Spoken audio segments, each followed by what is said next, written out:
xale dañ koy yar njëkk muy juddu lu xaw a raj la nag waaye lu xel neex ndax benn yàlla lu mu sant jullit bi mu wutal doomam ndey ju baax kon tarbiya bi foofu la tàmbalee di lekk lu leew ak dagan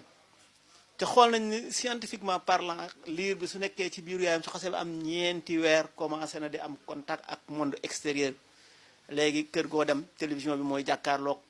ndaw si nga xam ne ci boppam dafa nekk jigéenu wérul culture tubaab bi moo ci dox wala musique moo tax gone goo gis léegi su juddoo mi ngi fecc benn gone gi su juddoo lii njëkk di nekk wërsëgam tubaab bi dafa yow ma ngi dañ daan bu njëkk dañ toqantal la ñuy fexe ba alxuraan jiitu sa biir léegi nag garabu kër docteur mooy jiitu gis nga tubaab bi suy jàng wala suy yàq du yem rek ci côté moom li mu xam waaye day fekk benn réew ak seeni culture ak seeni réalité mu fexel lu mu ci mën a jëfandikoo ndax li yonent bi sallallahu alayhi wa sallam man arafa luqata min amina sharahum soo bëggee mucc ci aw xeet da ngay fexe xam seeni stratégie seeni technique ak seen xam-xam bu jege loolu moom wàllu sëriñ si la ca fayir nañ ci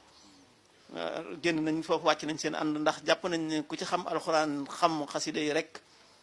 war ngaa jiite wala ñu def lépp sëriñ waaye kenn koo xam ne soo dëgalee ñu jëf soo teree ñu bàyyi lépp luy yàq jamono muy doon li nga xam ne moo war a jiitu ndax dañ ne al madaris xablal masajid mu ñu njëkkee ci école bi balaa ñuy defar jàkke yi ñuy tàmbaliwaat ñuy continuer waat rek ci xale bi yar bi nga xam ne moom la ko tubaab bi di yar nga xam ne système bi moo koy def ci parent bi du ci am benn dogal te daanaka mën nañoo wax ne lim ci man du bari muy almaru bi ibnu biyati nit koo gis rek environnement bi muy dund dafa am jeexital ci moom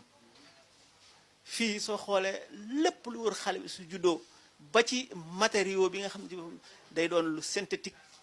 li muy naturel du bari dafa am jeexital ci doom ba ci couleur yi nga xam ne doomu aadama mi ngi koy judd dafa am jeexital ci xale bi suy doog du judd rawatina nag climat bi nit ki nga xam ne nag moo yor doomam loolu lépp daf ko war a xam